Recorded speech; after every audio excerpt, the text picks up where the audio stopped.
الحمد لله وكفى وسلام على عباده الذين اصطفى أما بعد. أعوذ بالله من الشيطان الرجيم. بسم الله الرحمن الرحيم. إنما يعبد مساجد الله من آمن بالله واليوم الآخر. وقال النبي المحترم صلى الله عليه وسلم: من بنى لله مسجدا بنى الله له بيتا في الجنة أو كما قال عليه الصلاة والسلام. قابل احترام بزرگوں اور عزیز گریہ، اس طرح انسان کا نصیب ہوتا ہے، کسی کا نصیب اچھا ہوتا ہے، کسی کا نصیب خراب ہوتا ہے. کسی کے نصیب میں یہ بات لکھی ہوئی ہوتی ہے کہ وہ دنیا میں آرام اور عائش کے ساتھ رہے، تو کسی کے نصیب میں دکھ درد لکھ دیا گیا. کسی کے نصیب میں یہ بات لکھ دی گئی ہے کہ وہ بڑے بڑے محلوں اور بنگلوں میں رہے، تو وہی کسی کے نصیب میں یہ بات بھی لکھی ہوئی ہے کہ وہ جھوپڑے میں اپنی زندگی گزارے.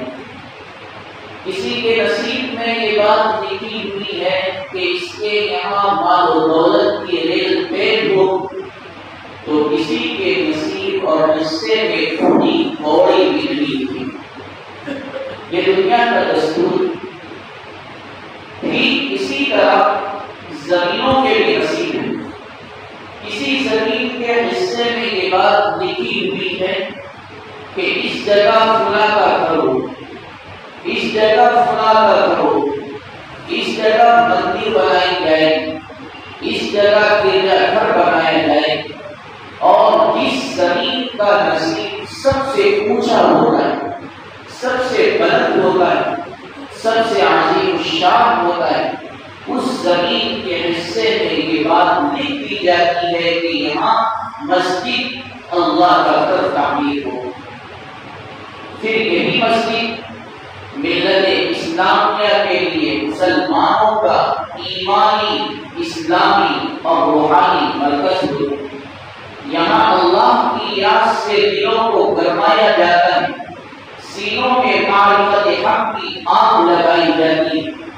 یہاں اللہ کی فرمانبرداری اور اطاعت گزاری کے عہد و پیمان دیے جاتے ہیں.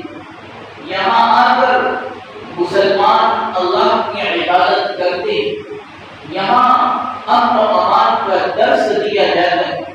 حضور اقدس صلی اللہ علیہ وسلم کے زمانے میں یہی مسجد اسلامی، سیاسی اور قیادت کی پارلیمنٹ تھی. یہی مسجد وہ تھی جہاں پر دینی تمام امور انجام دیے جاتے ہیں. مسجد ہی میں تعلیم و تربیت کے حلقے لگتے تھے، درسگاہیں لگتی تھی، جہاں سے وقت کے بڑے بڑے علماء، فصحاء اور علماء فارغ ہوتے تھے، یعنی صحابہ کرام، اور پھر مختلف علاقوں میں جا کر دین اسلام کو پہنچاتے. یہ اسلام کی عظمت ہے. یہی وجہ ہے کہ آپ کو معلوم ہوگا جب حضور صلی اللہ علیہ وسلم نے مکہ مکرمہ کو خیر بات کہا اور مدینہ منورہ ہجرت کر رہے ہیں، تو ایک مقام آتا ہے جسے قبا سے تعبیر کیا جاتا ہے. وہاں پر حضور صلی اللہ علیہ وسلم نے سب سے پہلے مسجد تعمیر. سب سے پہلا دنیا میں بنایا جانے والا گھر وہ اللہ کا گھر ہے. آدم علیہ السلام نے کعبۃ اللہ کو بنایا، لیکن پھر جب طوفان کے نوح آیا تو کعبۃ اللہ زمین دوز ہو گیا تھا، اس کے کچھ آثار باقی. پھر ابراہیم علیہ السلام نے پھر سے اس کعبہ کو بنایا. حضور صلی اللہ علیہ وسلم جب مکہ میں تھے کعبہ موجود تھا، لیکن چونکہ یہاں مشرکین کا قبضہ تھا، اس وجہ سے نماز وغیرہ یہاں ادا نہیں کرتے. پھر حضرت عمر اسلام لائے، اس کے بعد نماز ادا کی جانے لگی. تو پہلی مسجد جب بن رہی ہے ہجرت کے بعد وہ قبا کی مسجد. پھر مدینہ منورہ پہنچنے کے بعد بھی حضور صلی اللہ علیہ وسلم نے اپنی رہائش کا انتظام، اپنے رہنے کا انتظام، اپنے ساتھیوں کے رہنے کا انتظام باپ نے کیا۔ پہلے جو چیز آپ صلی اللہ علیہ وسلم نے منظم فرمائی، جس چیز کا انتظام فرمایا وہ کیا؟ وہ اللہ کا گھر تھا، جسے ہم مسجد نبوی سے یاد فرماتے ہیں۔ یہ جگہ دو یتیم بچوں سعد اور سہیل کی تھی، جو پرورش میں حضرت زرارہ بن ربیع رضی اللہ تعالی عنہ۔ آپ صلی اللہ علیہ وسلم نے 10 دینار کے بدلے یہ زمین خریدی اور یہ رقم حضرت ابوبکر صدیق رضی اللہ تعالی عنہ نے ادا فرمائی۔ اس موقع پر حضور صلی اللہ علیہ وسلم نے صدیق اکبر رضی اللہ تعالی عنہ کو جو دعا کی تھی وہ یہ عظیم الشان دعا ارشاد فرمایا کہ اے ابو بکر، تو نے مسجد کے لیے جو رقم خرچ کی ہے، اس کی وجہ سے قیامت تک جو حضرات یہاں پر نماز پڑھیں گے ان تمام کا ثواب تیرے حصے میں بھی لکھا جائے گا، اور یہ کہ قیامت تک تیرے قبر منور رہے۔ اسی طرح حضور صلی اللہ علیہ وسلم نے مسجد کی عظمت کو کھول کر رکھ دیا۔ ایک موقع پر ارشاد فرمایا کہ جو اللہ کے لیے، اللہ کی رضامندی کے لیے اللہ کا گھر تعمیر کرتا ہے، بل اللہ له بیتا فی الجنہ، تو اللہ تعالیٰ جنت میں اس کے لیے گھر بنائے۔ پھر یہی نہیں کہ مسجد بنائے، ہر شخص کی اتنی استطاعت نہیں ہوتی ہے، ہر شخص کے پاس اتنا پیسہ نہیں ہوتا ہے کہ وہ مکمل مسجد بنا کر رکھ دے۔ اس لیے اور ارشاد فرمایا کہ جو تھوڑا سا عمل کر سکے، تھوڑی سی مسجد کی دیکھ بھال کر سکے، تھوڑی سی مسجد کی مدد کر سکے، اس کے سلسلے میں بھی ارشاد فرمایا من اسرج سرجا فی المسجد نور اللہ قبرہ الی یوم القیامہ، کہ اگر کوئی شخص مسجد میں چراغ کا انتظام کر دیتا ہے، لائٹ کا انتظام کر دیتا ہے، تو اللہ تعالیٰ قیامت تک اس کے قبر کو منور فرما دے گا۔ ایک اور ارشاد فرمایا کہ جو شخص مسجد میں چٹائی کا انتظام کر دے، من القى حسیرا فی المسجد کسانہ، کہ جو شخص کسی قالین کا انتظام کر دے، چٹائی کا انتظام کر دے، تو اللہ تبارک و تعالیٰ جنت میں اسے سبز لباس پہنائے۔ تو بس یہ کہہ رہا تھا کہ مسجد کی عظمت جتنی بیان کی جائے کم۔ یہ مسجد وہ جگہ ہے جہاں ہم نماز پڑھنے کے ساتھ ساتھ اخلاقیات کو سیکھتے ہیں، ہم اسلامی سماج میں، معاشرے میں کس طرح زندگی گزارے اس کو سنتے ہیں اور اس پر عمل کرتے ہیں۔ اسی کے ساتھ ساتھ یہ مسجد امن و امان کا گہوارہ، یہاں سے امن و امان کا درس دیا جاتا ہے۔ لیکن افسوس، سر افسوس کہ آج ہمارے اس عبادت گاہ پر، ہماری اس مسجدوں پر غیروں کی فرقہ پرست حکومت کی غلط نظریں پڑی ہیں۔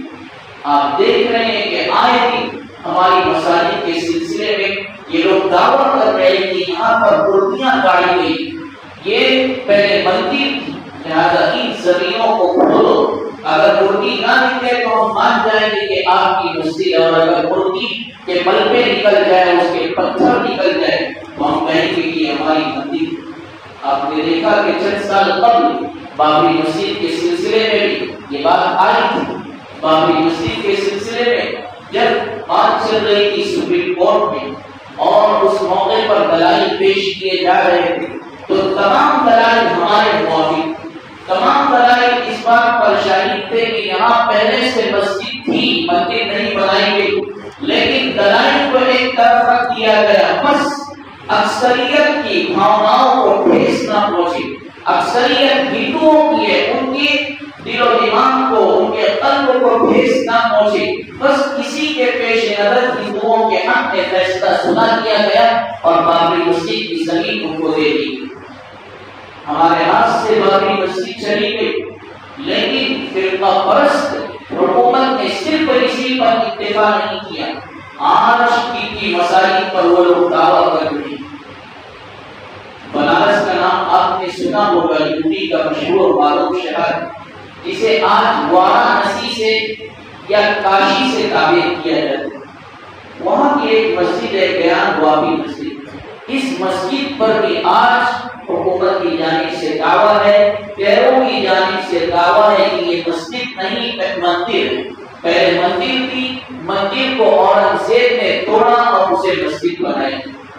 حالانکہ اگر آپ تاریخ کی ورق گردانی کریں تو آپ کے سامنے یہ بات کھل کر واضح ہو جائے گی کہ گیان والی مسجد کو تعمیر کرنے والے اورنگزیب نہیں ہیں، بلکہ ان کے پردادا جلال الدین اکبر بادشاہ نے اس مسجد کو تعمیر کیا تھا۔ خالی جگہ کی کوئی مسجد نہیں، وہاں پر مسجد بنائی۔ دیکھیے کہ کس طرح چھوٹی سوچ لے کر ہماری عبادت گاہ کے اوپر دعویٰ کیا جا رہا ہے۔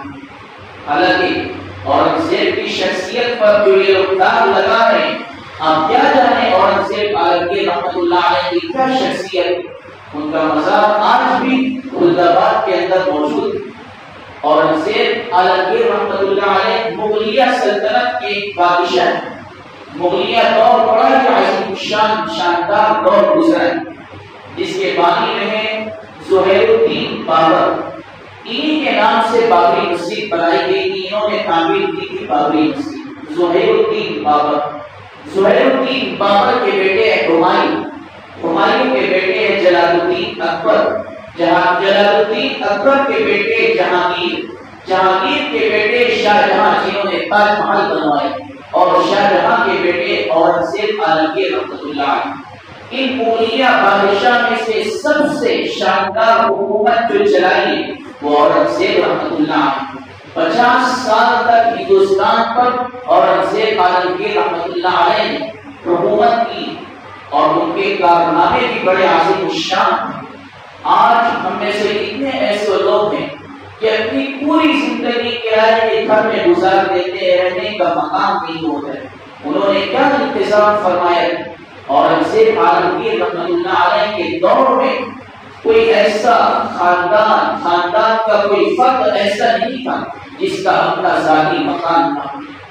تمام کے اپنے ذاتی مکان تھے۔ ہر شہری، ہر دیہاتی، ہر علاقائی، ہر قصبے میں رہنے والا کوئی ایسا نہیں ملتا تھا جس کا اپنا ذاتی مکان تھا۔ یہ انتظام فرمایا، اور ان کا یہ عالم تھا کہ حکومت کا ایک پیسہ بھی نہیں کھاتے تھے۔ وہ کس طرح گزارا کرتے تھے؟ ان کے سلسلے میں آتا ہے کہ اپنے ہاتھ سے قرآن کریم لکھتے تھے اور اپنے ہاتھوں سے ٹوپیاں سیا کرتے تھے۔ قرآن کریم جو لکھتے اسے بیچتے، اسی طرح ٹوپیاں جو بناتے اس کو بیچتے، اور یہی پیسہ اپنے لیے استعمال کرتے۔ اتنا بڑا بادشاہ۔ ابھی ہندوستان کا جو نقشہ ہے، ہندوستان اتنا ہی بڑا نہیں تھا۔ ان کے دور میں ہندوستان کی سرحد کہاں تک تھی؟ پاکستان ہندوستان کے اندر داخل تھا، بنگلہ دیش ہندوستان کے اندر داخل تھا، ایران کے کچھ علاقے ہندوستان کے اندر داخل تھے، افغانستان کا کچھ حصہ ہندوستان کے اندر داخل تھا۔ اتنے بڑے ملک کے بادشاہ اور اپنا گزران کس طرح چلا رہے ہیں؟ ٹوپیاں سی کر اور قرآن کریم لکھ کر۔ اتنی عظیم الشان شخصیت کے اوپر آواز اٹھاتے ہوئے انہیں شرم نہیں آئی کہ انہوں نے کس طرح حکومت سنبھالی تھی، اور یہ غیر آج الزام دے رہے ہیں کہ گیان واقعی جو مسجد ہے یہ پہلے مندر تھی، اورنگزیب نے مندر کو توڑوا کر مسجد تعمیر کی۔ یہ کسی بھی طرح مانی جانے والی بات نہیں۔ ایک اور بات آپ کو بتاتا چلوں کہ گیان واقعی مسجد پر دعویٰ کرنا اس اعتبار سے بھی بھیجا ہے کہ 1991 میں ایک ایکٹ قانون پاس ہوا تھا۔ اس قانون میں یہ بات تھی کہ ہندوستان ایسا ملک ہے کہ جہاں پر مختلف مذاہب کو ماننے والے لوگ رہتے ہیں۔ یہاں ہندو بھی ہے، مسلمان بھی ہے، سکھ بھی ہے، عیسائی بھی ہے، کرسچن بھی ہے، ہر مذہب کے ماننے والے ہندوستان میں موجود ہیں۔ اس لیے آگے چل کر کہیں اختلاف پیش نہ آئے، لڑائی جھگڑا نہ ہو، فسادات رونما نہ ہو، اس لیے ایک ایکٹ بنایا گیا تھا، قانون بنایا گیا تھا، جس میں یہ بات موجود تھی کہ 1947 کے اندر جس عبادت گاہ کی جو حیثیت ہے اس میں کسی بھی قسم کی تبدیلی نہیں کی جائے گی۔ 1947 کے اندر جس عبادت گاہ کی جو حیثیت ہے اس میں کسی بھی قسم کی تبدیلی نہیں کی جائے گی۔ آپ اس قانون کو سامنے رکھتے ہوئے خود فیصلہ کیجیے کہ بابری مسجد کیا 1947 کے اندر مسجد نہیں تھی؟ مسجد تھی، پھر اسے کیوں تبدیل کیا گیا اور کیوں وہاں پر آج رام مندر بنائی جا رہی ہے؟ آپ گیان واپی مسجد کی کو لیجیے تو اس کو تعمیر کرنے والے جلال الدین اکبر، کیا 1947 کے اندر یہ مسجد نہیں تھی؟ مسجد ہی تھی، پھر اس پر دعویٰ کرنا کیوں کر سکی ہو سکتا ہے؟ پھر اس قانون کے سیکشن 3 کے اندر بھی یہ بات لکھی ہوئی ہے کہ اگر جزئی یا کلی تبدیلی کسی عبادت گاہ میں کوئی کرنا چاہے تو اسے اس کا اختیار نہیں ہوگا کہ مسجد کے اس حصے کو تبدیل کر دیا جائے، اس کی بھی اجازت نہیں ہوگی۔ حتیٰ کہ یہ بات بھی لکھی ہوئی ہے کہ اگر کوئی دعویٰ کرتا ہے کہ یہاں مسجد نہیں تھی مندر تھی اور دلائل سے ثابت کر دے کہ واقعتاً یہاں پر مسجد نہیں تھی مندر تھی، لیکن اگر 1947 کے اندر اس جگہ مسجد تھی تب بھی اس مدعے کو، اس دعوے کو قبول نہیں کیا جائے۔ یہ سب باتیں اس قانون کے تحت، اس قانون کے ذیل میں لکھی گئی، پھر بھی اس پر عمل نہیں ہو رہا۔ ہم حکومت سے یہ التجا کرتے اور کہتے ہیں کہ آپ اور آپ کے ماننے والے فرقہ پرست عناصر جو ہماری عبادت گاہوں کے اوپر غلط نظر ڈالے ہوئے ہیں، یہ بالکل صحیح نہیں۔ اور خدا نخواستہ آج گیان واقعی مسجد کی بات یہ کہیں ایسا نہ ہو کہ ہماری مساجد کے اوپر بھی یہ دعویٰ بنے۔ اس سے پہلے ہمیں کچھ کرنا ہے، اس سے پہلے ہمیں تیار رہنا ہے، اس سے پہلے ہمیں کچھ انتظامات کرنے ہیں کہ کہیں اللہ کا گھر، ہماری عبادت گاہیں ہماری ہاتھوں سے نہ نکل جائیں۔ اس لیے کہ باطل کی تو یہ کوشش رہی ہے کہ اسلام کو مٹایا جائے، اسلام کے جو محور و محراب ہے، اسلام کی مساجد ہے، اسے مٹایا جائے۔ لیکن اس موقع پر ہم مسلمانوں کی بھی کچھ ذمہ داریاں بنتی ہے، ہم پر کچھ چیزیں عائد ہوتی ہے جو ہمیں کرنی ہے۔ ہم اپنے قلب سے پوچھیں، اپنے دل سے پوچھیں کہ ہمارے گھر پر اگر کوئی غلط آنکھ اٹھا کر دیکھتا ہے، ہمارے گھر کو اگر کوئی توڑنا چاہتا ہے، ہمارے گھر پر کوئی بلڈوزر چلانا چاہتا ہے، اس موقع پر ہم کیا کریں گے؟ ہم یہ کریں گے کہ تن من دھن کی بازی لگا کر اپنے گھروں کو بچائیں گے۔ اسی طرح اگر مساجد کے اوپر یہ آنچ آتی ہے، مساجد کے اوپر حکومت کی غلط نظر پڑتی ہے، غیروں کی غلط نظر پڑتی ہے اور وہ ہماری عبادت گاہوں کو بدلنا چاہے، تو اس موقع پر ہم جس طرح اپنے گھر کی حفاظت کے لیے تیار ہیں، اسی طرح ہم اپنی مساجد کی حفاظت کے لیے اپنے تن من دھن کی بازی لگا دیں گے۔ اور اسی طرح وہ مساجد جو غیر آباد ہیں، جیسا کہ کوئی فیکٹری ہوتی ہے، وہاں پر کام کرنے والے مزدور ہوتے، مسلمان مزدور بھی ہوتے، وہ چاہتے ہیں کہ مسجد تعمیر کر لی جائے، مسجد بنا لی جائے جہاں پر ہم عبادت کریں گے۔ چنانچہ فیکٹری چلتی رہتی ہے، وہاں کے مسلمان یہاں آ کر عبادت کرتے ہیں، لیکن ایک موقع آتا ہے کہ وہ کمپنی، وہ فیکٹری بند ہو جاتی ہے، تو مسجد کو بھی تالا لگا دیتے ہیں اور اسے خالی چھوڑ کر چلے جاتے ہیں۔ حالانکہ اس قسم کی غلطی کرنے سے ہمیں بچنا ہے۔ جو ہماری مسجد ویران پڑی ہوئی ہے، آپ اگر سروے کریں گے تو آپ کو یہ بات معلوم ہو جائے گی کہ دیہاتوں کی مسجد ویران پڑی ہوئی ہے۔ ہمارے علاقے کے بلکہ ہمارے مالیگاؤں شہر میں تو مساجد بھری ہوئی ہے، مساجد آباد ہے، دوسرے علاقوں میں مسجد ویران پڑی ہوئی ہے۔ ہم اس بات کی کوشش کریں کہ وہاں پر مسجد کی حیثیت کو باقی رکھتے ہوئے وہاں پر نماز کی ادائیگی کریں۔ رمضان کے موقع پر آپ ہوٹلوں پر افطار پارٹی کے لیے جاتے، بہتر یہ ہے کہ ان جگہوں کو آباد کریں تاکہ وہ ہماری ملکیت میں رہے، ہمارے تصرف میں رہے، ہم اس میں نماز پڑھ سکیں۔ اس لیے کہ آپ کو معلوم ہے کہ اگر گھر ویران ہو جائے تو چور کی نگاہ اس پر پڑ جاتی ہے۔ گھر جب تک آباد رہتا ہے کسی چور کی غلط نگاہ ہمارے گھر پر نہیں پڑتی ہے، لیکن جب گھر ویران ہو جاتا ہے، جگہ ویران ہو جاتی ہے، تو وہ ڈاکوؤں اور چوروں کی آماجگاہ بن جاتی ہے۔ اس لیے ہم اپنی مسجد کو غلط نظروں سے، حکومت کے غلط فیصلوں سے بچائے۔ یاد ہوا کہ مسجد میں آج غیروں نے دعویٰ کر دیا کہ ہماری مندر تھی، یہاں زمین کے اندر مورتیاں رکھی ہوئی ہے۔ سپریم کورٹ کا فیصلہ ابھی آنے والا ہے، ہم اس موقع پر کیا کر سکتے ہیں؟ کچھ نہیں کر سکتے تو آپ ایک کام ضرور کر سکتے ہیں، اپنی ہر نماز کے بعد غیر واقعی مسجد کے حق میں دعا کریں کہ اللہ تعالیٰ اس مسجد کا فیصلہ ہمارے حق میں سنا دیجیے۔ وہاں پر جو فوارہ ہے اسے شیولنگ کا نام دیا جا رہا ہے، حالانکہ غیر واقعی مسجد کے قرب جواب میں جو غیر مسلم رہتے ہیں وہ بھی یہ بات کہہ رہے ہیں کہ یہ کوئی شیولنگ نہیں تھی بلکہ یہ تو فوارہ ہی۔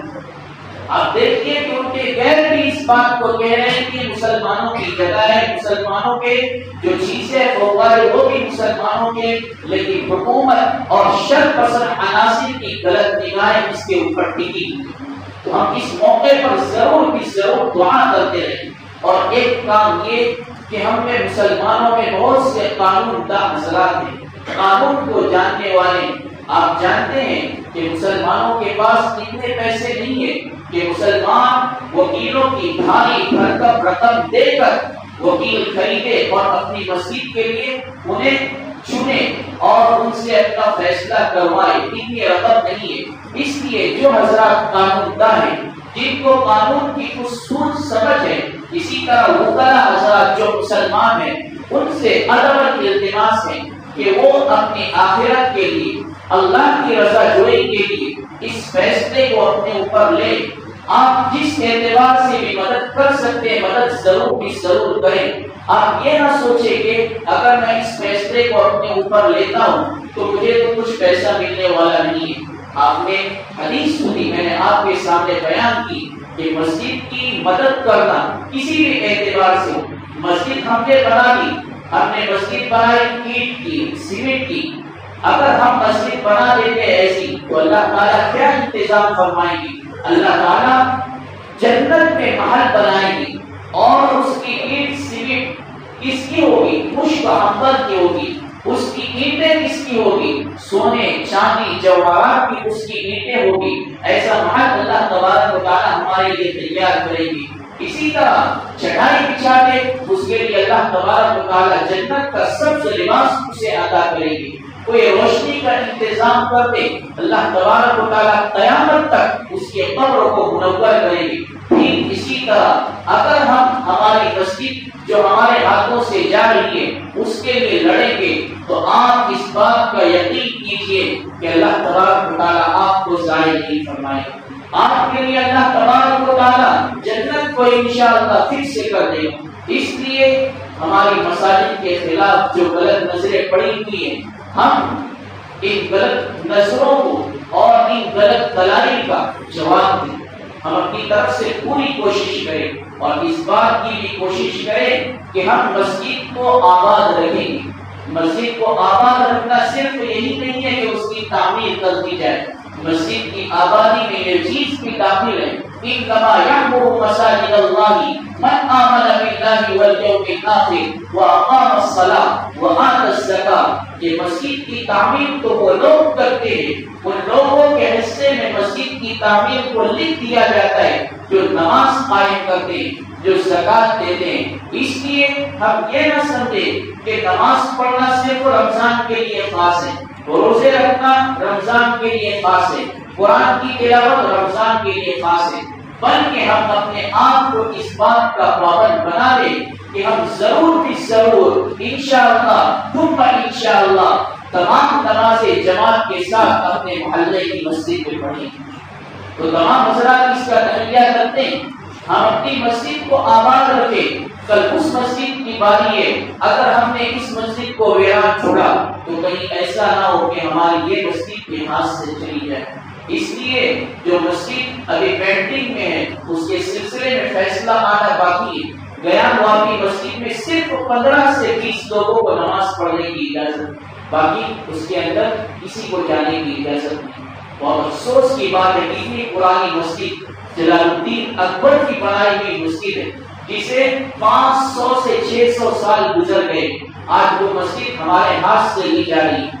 کل کہیں اللہ تعالیٰ ہماری گریز نہ کرے، ہماری پکڑ نہ کرے کہ میرا گھر تمہارے ہاتھوں سے جا رہا تھا، میرا بنایا ہوا گھر تمہارے ہاتھوں سے جا رہا تھا، لیکن تم نے کوئی کوشش نہیں کی اس کو بچانے کی۔ اس لیے ہم ہر اعتبار سے تیار ہو جائے، ہم اپنی مساجد کے لیے دعا کرتے رہیں کہ اللہ تعالیٰ ہماری مساجد کی حفاظت فرمائے۔ بس آخر میں اللہ تعالیٰ سے دعا ہے کہ اللہ تعالیٰ قیام ہوا کی مسجد اسی طرح دیگر مساجد کی حفاظت فرمائے۔ وآخر دعوانا الحمدللہ۔